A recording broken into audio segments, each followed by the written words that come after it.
Hi, I'm Kaylee and I run Luxella.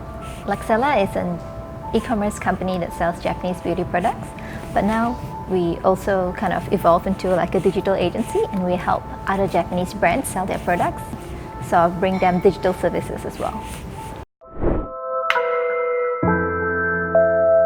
When we started off, Luxella was an e-commerce company and we used to sell Japanese beauty products to, well, pretty much customers in different parts of the world, mainly Malaysia and Singapore. When I was young, I grew up in Malaysia, but then I was sent overseas to study, and then I actually worked as a web developer for around 4 years. So I lived in New Zealand for 9 years actually, and I was working for around 4 or 5 years in the tech industry. And my fiancé is the one who went to Japan first, and when I visited him there, because he was working there for a while, it was really, like, I don't know, I was just so amazed when you walk into a Japanese drugstore, you see like, oh my god, there's a million products to try, and I've tried multiple things and they're really good quality. And back in those days, you couldn't really find that kind of stuff in Malaysia or Singapore, like other countries easily. So while I was still working at my day job in New Zealand, I was still doing web development, and I got enough sales. That was when I quit, and then I kind of moved to Japan to focus on it full time. And like the sales were like okay, it's not too bad, but like it was making enough that I could live on. I wasn't never funded, so it's kind of, it has to be profitable, otherwise I can't really live. And so after that, it was in Japan that I applied for the magic program. That's when I decided to come back to Malaysia.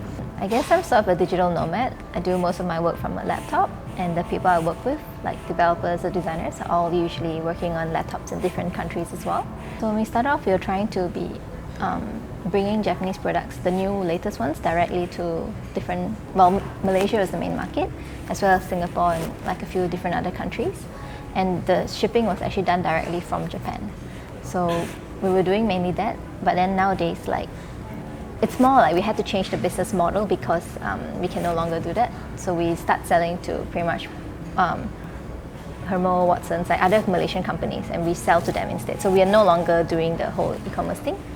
And we also help the Japanese brands in Japan. We build e-commerce websites for them, and we help them market their products and help them sort of sell and do digital marketing, because there's a huge market gap there when it comes to that kind of stuff. Japanese people really make really good products, the quality, whether it's fashion or beauty. But what they lack is compared to Korean products. Korean products are really good at marketing. They're very good at the whole social media, digital marketing, the campaigns. And we're trying to bring that to Japanese products, because a lot of Japanese products, even if they're more better in quality, or they spend mostly on a formula, but not as much on the tech and marketing. And it's a little bit stuck in the old ages because it's still very corporate. So what we are trying to do with the companies there, to be honest, a lot of them are medium or big companies, so they're not small companies and startups anymore. I guess when I was young, I was very focused about grades and studies, and but after that, you just realize these kind of things don't matter. And even if you do well at school or whether not, because when you're young, you feel a lot of pressure to always like study hard, and you feel upset if things. And I guess we're taught like failure is bad, failure is wrong. But after growing up and working, and especially in New Zealand, where actually it's okay to make mistakes and fail, because that's how you learn.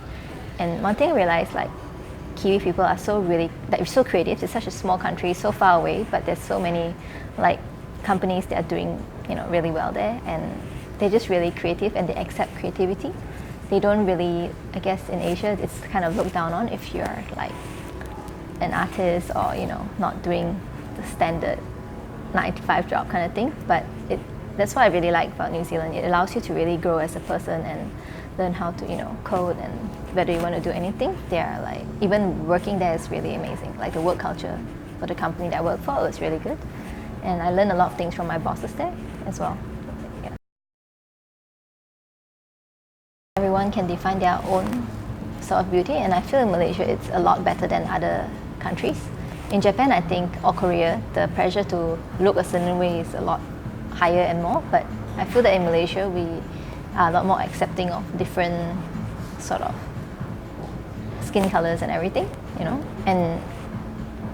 but I guess it's also the mentality of people that need to change, like certain things like, oh, if you're tan, you don't look very good, you need to use this whitening cream and stuff. It's still very prevalent, but when companies market based on those things. Well, it's something we try not to do. We try to mainly market natural products and clean beauty products and not really focus on, like, oh, you should look better by losing a lot of weight and stuff. And to be honest, I don't think it's very healthy to, for example, eat supplements just to lose weight, because it would really mess up. So one of the main things I've had issues was balancing work and like personal life, because the past few years a lot of hours and time has been dedicated to work and trying to succeed at business or hitting the next milestone or KPI, that I realized that I've forgotten to really live life. And like, this is the year that I've learned how to enjoy life again, and also take baby steps. Like, there's always going to be more goals and KPIs to achieve.